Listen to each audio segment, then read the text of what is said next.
Okay. Prof. Madonsela has now entered the room. So, Prof, we can hand over to you. You have permission to unmute and over to you.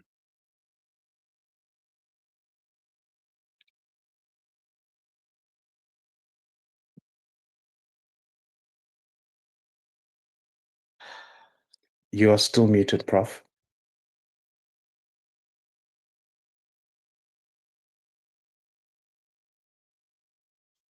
Okay.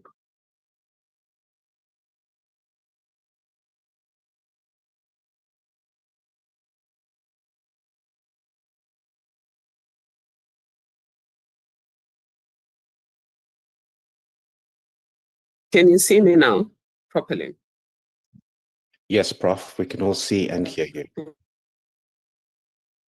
Okay. Greetings.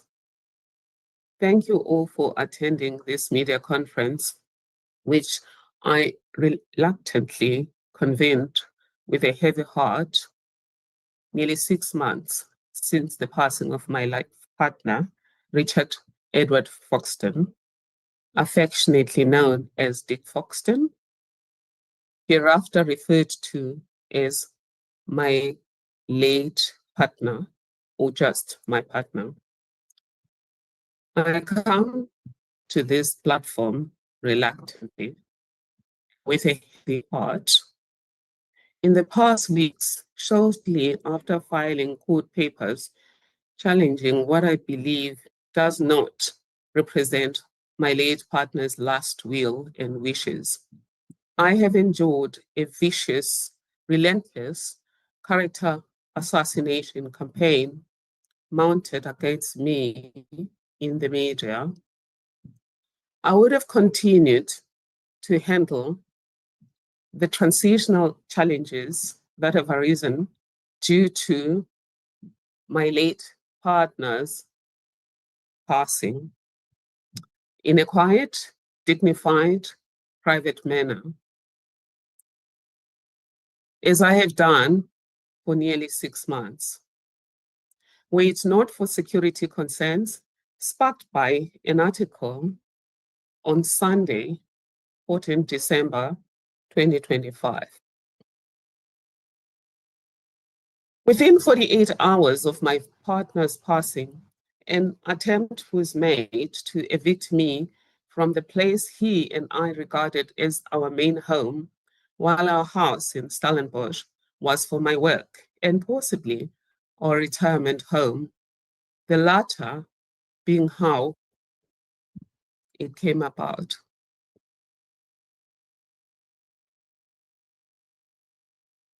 The eviction notice was not a court order discreetly delivered by a court sheriff. It was a chilling posting in a family WhatsApp group, which stated, I quote, "Good morning, everyone. For the sake of good order, board 414 and 413, Walton Heath, are to be locked and remain unoccupied as soon as possible. If anyone wishes to visit the flat, then he must be in the company of all siblings and to be arranged between the two of you. I will send R, which is redacted, to collect the keys from Justin and Graham and deliver them to mine, which is a mistake, meaning Mike, Peter, for safekeeping. Please understand that this is in the interest of all parties. Secondly, both R and F are employees of Foxton Communicating. As such, they are accountable to me. Any dealings with them should be discussed with me first. This is the only way to ensure a transparent process.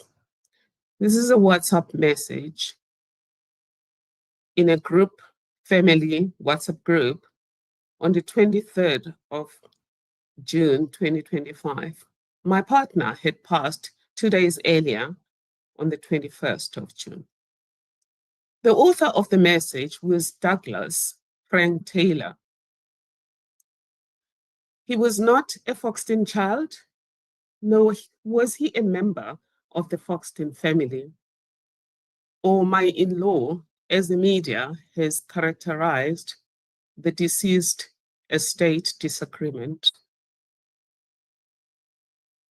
The next title is Exercising Unauthorized Eviction Power from Foxton Home. At the time, Mr. Taylor was also not an executor of my late partner's deceased estate, as the estate was yet to be reported to the master, and the executors were yet to be appointed by the master of the High Court. On 23 June 2025, Mr. Taylor was my partner's accountant, co-director of virtually all of my partner's businesses, and controller of all his finances, up to and including the issuing of e-wallets. He knew I was in apartment 413, having arrived from our home in the Western Cape on the day of my partner's passing, a day earlier. A day earlier, I had asked Mr. Taylor to secure for us the key for 414 to accommodate my partner's second son, Justin Foxton, who had traveled from KwaZulu-Natal to mourn his father at his last place of residence. Felt on the knees by the sudden loss of the man I loved, who informed me and all who cared to listen that I was the love of his life, this headwind blindsided me. Our mutual affection and partnership that had transitioned from an engagement in 2018 after meeting in 2016 was known by all in my partner's circle, as confirmed in the tribute process, and others having been among the first. And these tributes also came from friends and international associates. In a WhatsApp message to me a day after my partner's funeral on Saturday,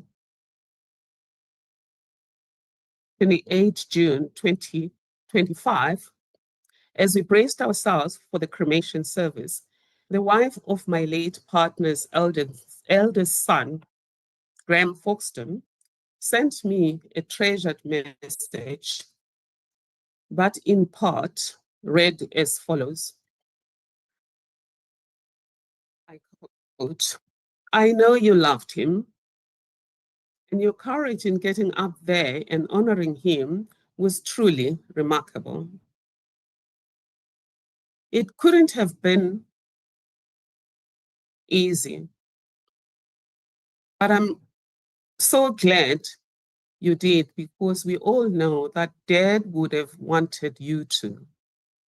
So thank you from my heart to yours for being so brave, as I could see it was very hard for you. But I know he wouldn't have wanted it any other way." Emojis, including a red heart. He really loved you, and I know his greatest wish towards the end was to spend more time with you. But as I said on Tuesday, we can never have enough time with our loved ones. Another emoji. But you made him so happy.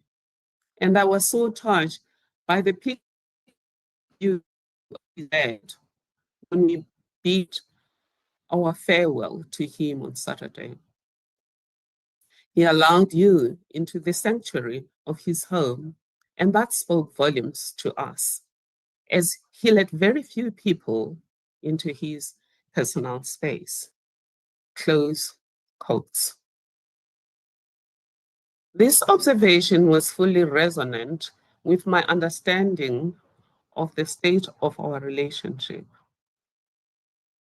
The devastating traumatic impact of the bizarre attempt to evict me was not limited to me. My children, who were also with me, are ceasing to receive those who came to mourn with us, as is customary, were also traumatized.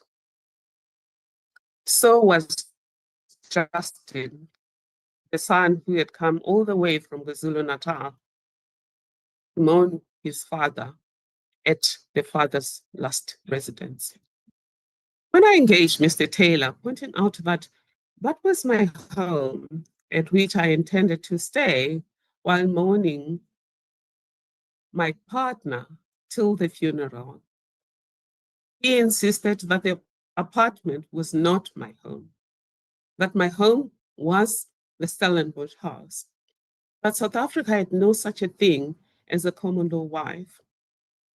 I had not said I was a common law wife. I said I was a life partner, and that the apartment had been our home where I stayed regularly whenever I came to Gauteng, and where my partner and I had spent all holiday time, including Christmas and Good Friday holidays, for over 8 years. He insisted that those needing accommodation should go to hotels and the estate would pay. None of the wills that are subject of dispute provide for such.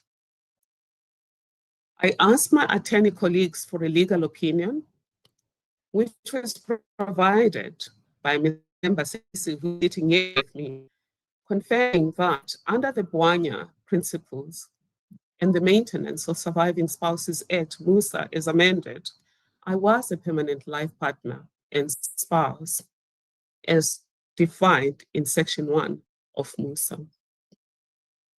The next paragraph is security concerns over apparent unauthorized access to my home. According to the second City Press article, on my partner's deceased estate, dated 14 December 2025, the house I live in was recently valuated. This shocked me. The article states, an independent valuation report dated 25 November 2025 estimates the property's current market value at approximately 10 million, effectively maintaining the same monetary value as the bequest. The estimated value of the property in June 2025 in the asset register to the master as submitted by the nominated executors was 7.5 million. Presumably it has grown in the last 5.5 months. This means if such valuation ever took place, it would have been between 21 June and November 25, 2025, close quote. I have never authorized anyone to access my home for a valuation or anything, nor was I asked or informed about such. To conduct evaluation, the expert must physically examine the property inside and out, thoroughly examining every nook and cranny. The thought of someone having been to my house without me or anyone authorized present left a chilling effect on my family. A security expert advised that I make this information public to ensure, should anything happen to me, this security breach is. The next paragraph is suspected fraud or attempted fraud in reporting of the Foxton deceased estate. If you access the master's portal for information on my late partner's estate, an electronic form titled J294, death notice, accompanied by J190, titled Acceptance of Trust as Executor. And those forms are in my founding affidavit in court. Therefore, I'm not disclosing something that is not in court. So this document, which states it was lodged on 30 June 2025 and approved by the Assistant Master on 11 June 2025, purports to have been submitted by one of the executors, Mr. Michael Bida. In Part A of J90, requiring information on the relationship between the person submitting or the person reporting the estate and the deceased, Mr. Bida is reflected as the nearest blood relative. Other misrepresentations include the fact that the deceased had no children. And of course, a copy can be found at the master's office, and it is in our court papers.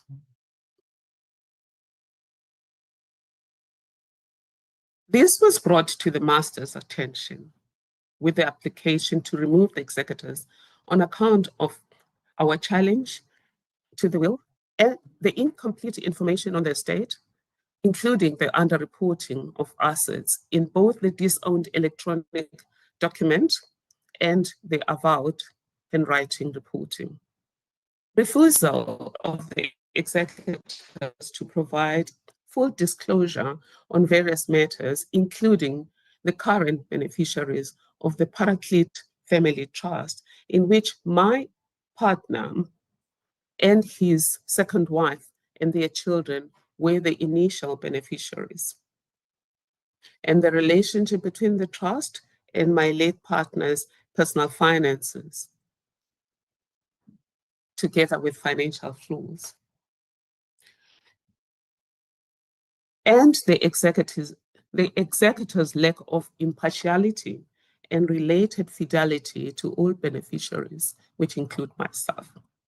The next paragraph is lies and half-truths in media campaign about Foxton estate dispute. The first City Press article had the headline of Madonsela locked in an ugly dispute, in a bitter dispute with the Foxton family.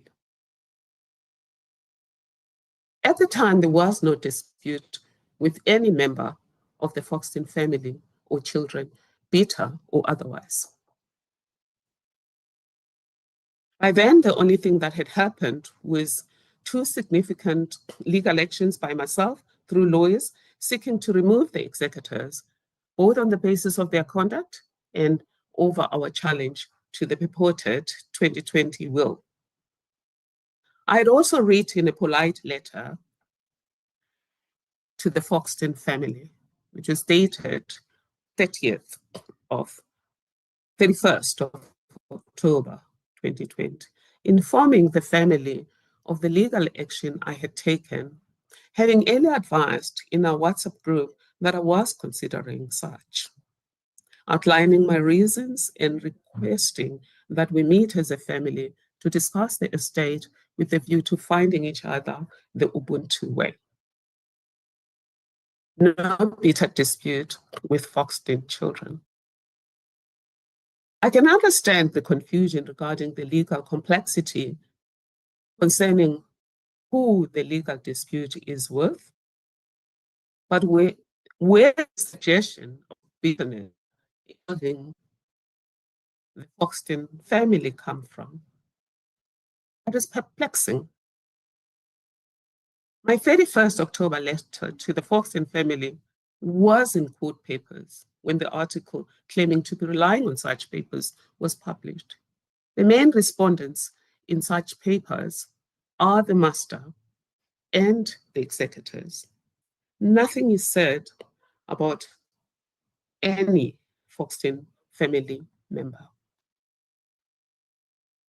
In the email, Justin Foxton, who is quoted in the second article as seeing me as his de facto stepmother and not opposing my challenge of the purported 2025 will, responded, welcoming my letter, supporting the idea of the meeting, achieve transparency on the estate, and to find each other. The others did not respond. Gianna Nicole, the firstborn child, responded later to distance herself from a letter from Sishi attorneys, who until then were representing the executors, in which later they claimed to represent her and her brother.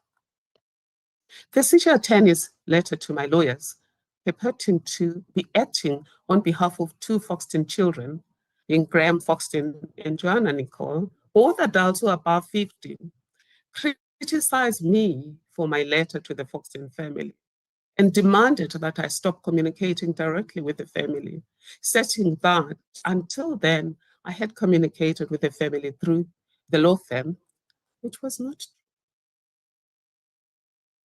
The family and I had been communicating directly, mostly through a WhatsApp group, until Mr. Taylor closed it the day I posted a celebratory message about the successful hosting of my partner's annual birthday with the Neiman Fellows, celebrated with my involvement since we met, except 2024, and to which the whole WhatsApp group had been invited, with Mr. Bida politely apologizing over unavailability and Amanda Foxton being abroad,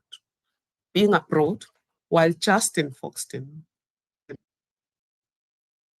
And Nicole's response when I drew their attention to the 18 November Sishi attorney's letter was the following, I quote, "Dear Thuli, regarding the dispute you have raised with my dad's will, wishes, and estate, my position remains as per my communication on 21 July 25 and 25 July via email. I defer to the executors of the estate, Doug and Mike, both of whom were dad's trusted advisors for years and years.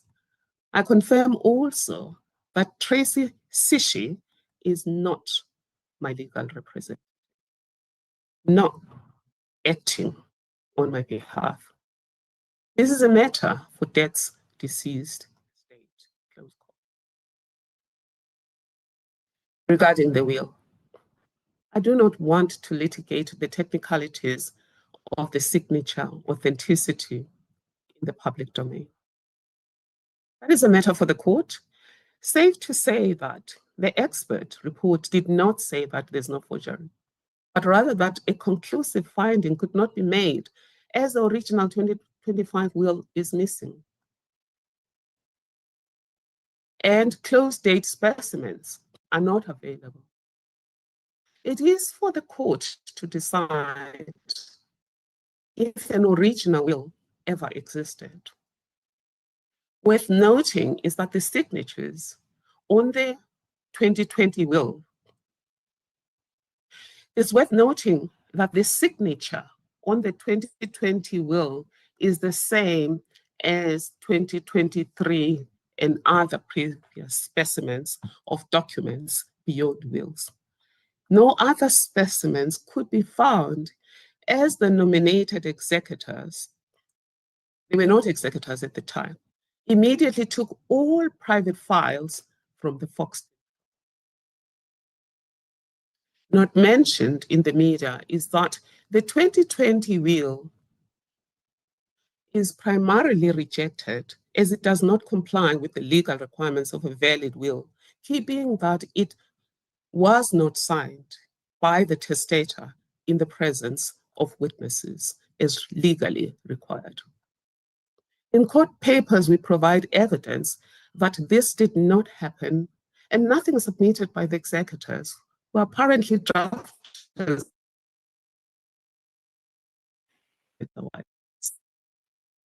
Also not mentioned is that the purported 2020 will reinstates Mr. Douglas Taylor as an executor, whereas he is removed in the 2020 will, which was provided by KPI Fiduciary Services is Mr. Alan Wenzel, and which makes KPI Fiduciary Services and Mr.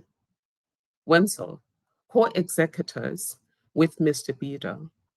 In my letter to the Foxton family requesting a family gathering without the executors, I try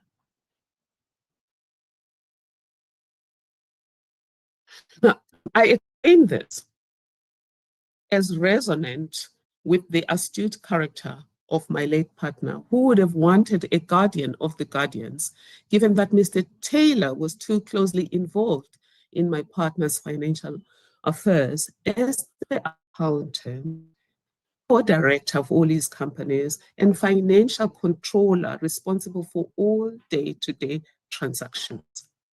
In previous wills, Mr. Alan Wenzel is included as that guardians. And he suddenly vanishes in the 2020 will, whilst Mr. Taylor reappears. Further not mentioned is that whereas my partner had a typed funeral program that I had previously seen and asked for without success when he passed, the KPI documents have such program attached to all available previous wills from 2018, whilst the 2025 purported will suddenly has no funeral program attached to it. Despite the refrain that the will and the wishes of the deceased are being scrupulously attached to, the funeral program ended up being constructed from people's memories of the understanding of his wishes and their own preferences, as invited to indicate such in the family WhatsApp group on 23 July 2025. Regarding the money for the house bequest, the 14 December article appears to suggest that I'm asking for double the bequest in the 2020 will, being the money and the house. This is not true. And in any event, it would be unlawful. All that I asked for in court papers are the following. One, the purported 25 will be declared invalid on account of falling short of requirements of a valid will, which includes the testator being of a sound mind, a painful matter I choose not to litigate through the media. Safe to say, my late partner's state of mind was known by all close to him and the restaurants he visited daily, and that a video of him speaking at his sister's funeral 4 weeks before he passed is on the website.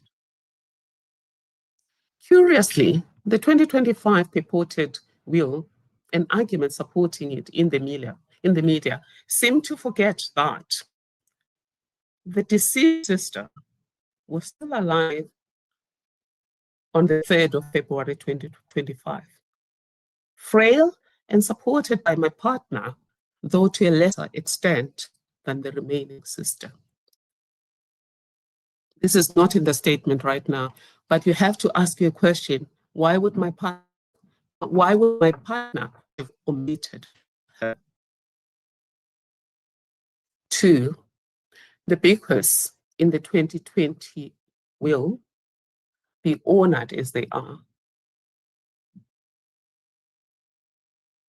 And the bequests are the money, which we set aside for the house, the exact amount, and the treatment of all grandchildren alike as per the will. 3, the executors be removed on account of being appointed under an invalid will, questionable circumstances that include the ghost deceased estate report that is on the master's portal, and that is fraught with misrepresentations, coupled with their improper conduct, which includes non-disclosure of the real nature of Mr. Taylor's relationship with the deceased and control over his business and personal financial affairs, plus under declaration of the deceased estate's assets and not having the impartiality required for the fiduciary duty of the executors of a deceased estate. Executors to be replaced with an impartial executor is number 4, who will act transparently on the estate and related matters and understand his fiduciary duties to all beneficiaries.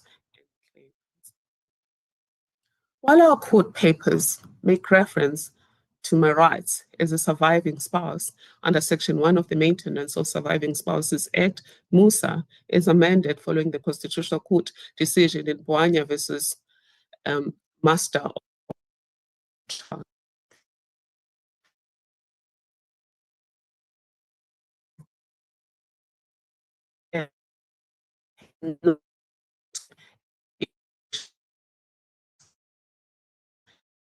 in the house is bizarre.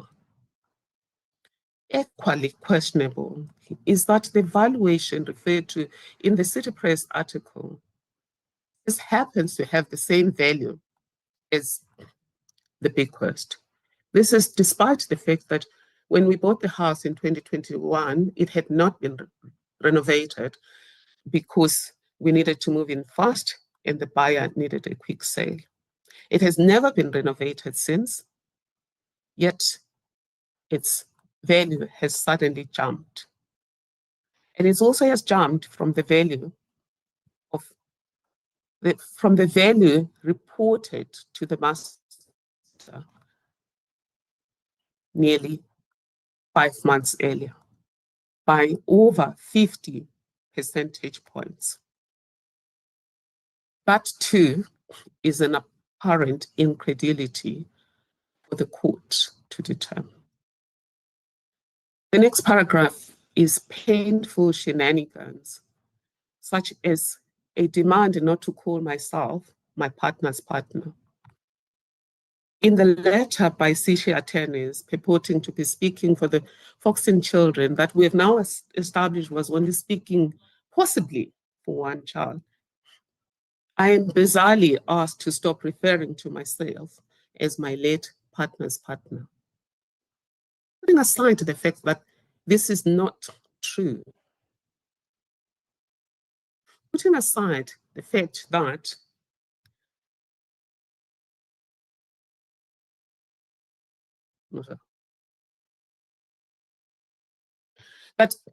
this disregards the fact that the instruction to confirm my relationship was given to the Foxton children, just to confirm the relationship.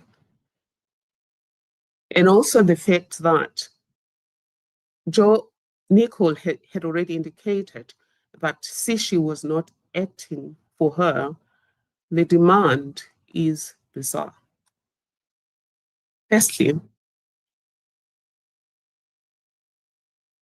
the will the executors are defending, and which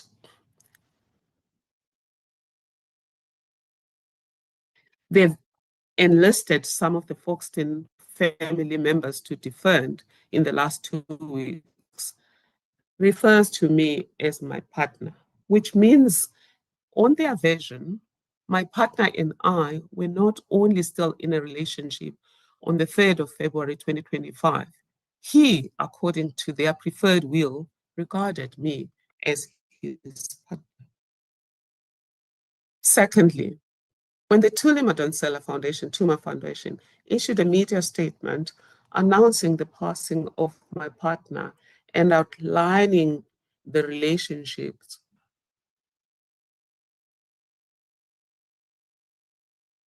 we had, not only was his son, Justin Foxton, a key drafter of that statement, and one of the contact people indicated therein, the rest of the Foxton family did not object. Incidentally, in his will, he requested an obituary, which was denied despite the impression given in the media that his wishes were being honored.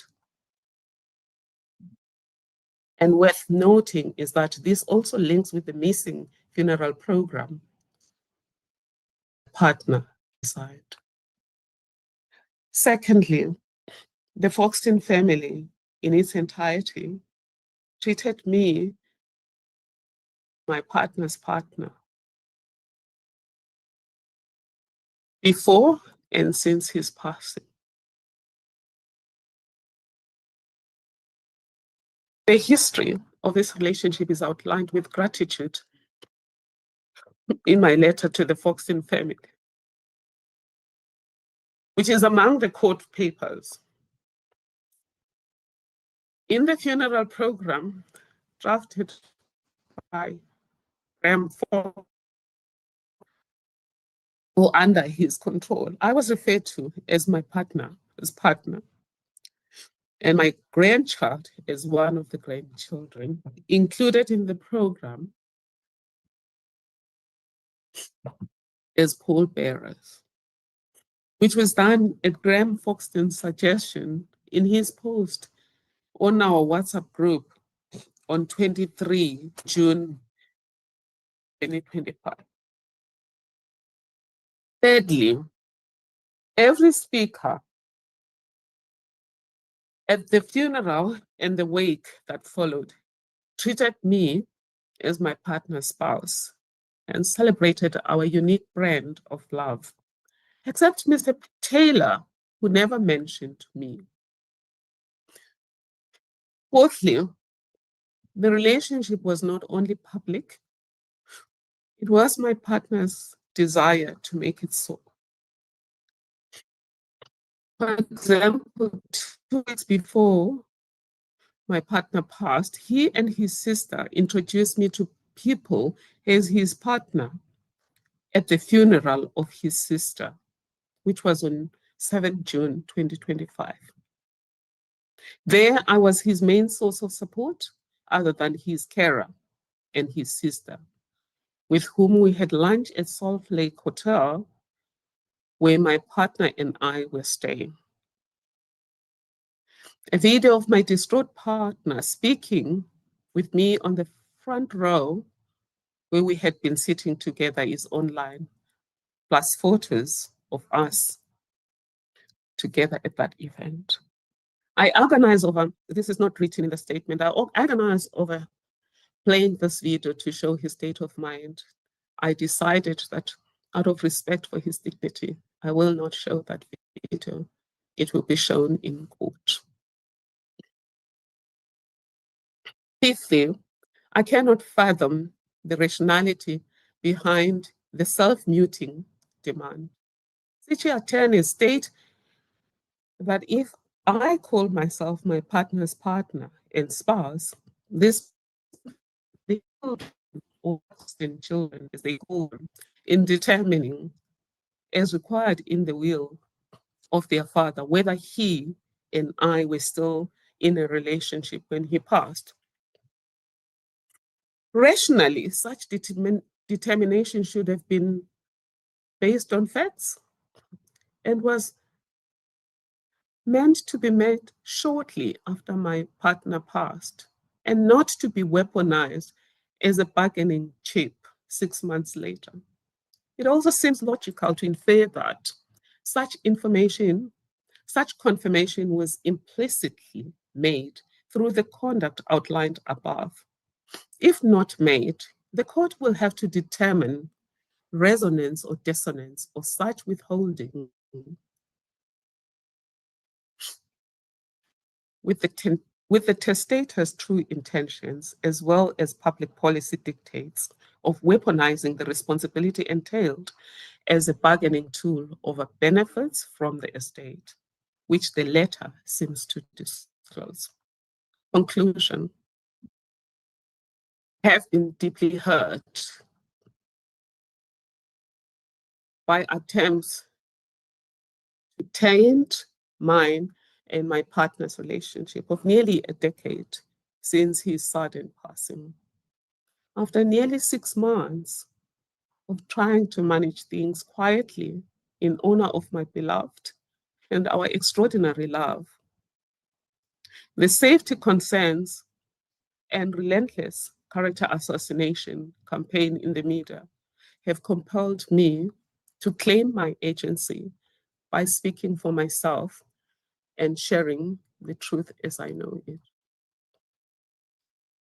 From within hours of the passing of the man who loved, protected, and honored me as I reciprocated, I was forced to simultaneously grieve our once in a lifetime relationship while battling what I regard as distortions of his will, wishes, and character. I consider this grave injustices. Throughout this, I have not had any fight with any Foxton, be it bitter or not. The only party that has had issues with me since hours of bereavement is someone my partner trusted with his business and personal financial affairs. Thank you for your time and support during this difficult time. I would also like to express my exceptional gratitude to my children who have stoically supported me gracefully as they once again get drawn into a dispute that is targeting me while they are grieving a man who was not only their de facto father, as the Foxton son's wife I mentioned earlier observed in her post-funeral WhatsApp message to me. They loved my partner as he loved them in equal measure.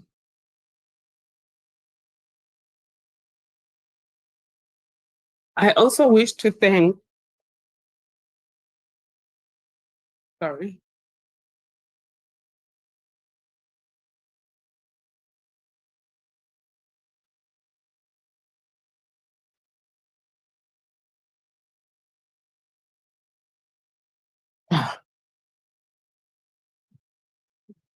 sorry. I also wish to thank the Foxton family members who have continued to honor mine and their beloved father, Richard Dick's relationship with me in a dignified and mutually supportive way. My profound gratitude primarily goes to Justin Foxton, his sister, Amanda Foxton, his mother, Susan Foxton, the mother's siblings, and their grandson, James. I'm profoundly grateful also to friends, colleagues, and others whose support and prayers have seen us through this difficult time. And my extended family, particularly my brother, Musa Nkos. My family and I are particularly grateful to those who came to grieve with us in mine and my partner's home in Joburg. Among them, the Premier of Gauteng, the Honorable Hanyaza Lisufi, the Public Protector, Advocate Koleka Lega, Gauteng Ethics Advisory Council Chairperson, Reverend Mabuza. Also grateful to those who attended the funeral, among them my dear sisters, Zanele Mbeki and Togo Mpumlwana.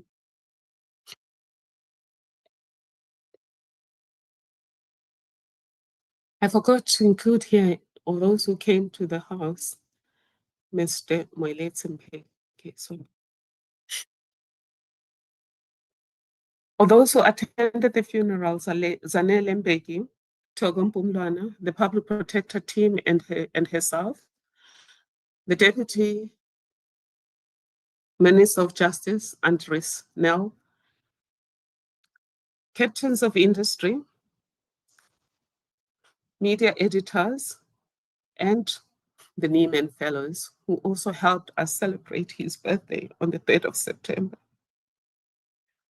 I'm also grateful to those who sent dozens of messages of support. Among them, the president of the IOC, various ambassadors, colleagues and friends. I cannot say what has been more painful. Between the attempt at evicting me within hours of my partner's passing, or the demand that I cease and desist from calling myself my partner's partner, or the media campaign designed to make me sound greedy and unreasonable. I did not invite you to judge these matters. I wanted and still expect the court to judge them, or the family to settle them. I also expect the Department of Justice to conduct a forensic investigation on this estate, particularly on that fraudulent, or on what appears to be a fraudulent report of the estate, or attempted fraudulent reporting of the estate. Until then, I hope you now have two sides to make an informed view on this matter. Thank you, and have a blessed and peaceful Christmas season and a happy New Year. Thank you.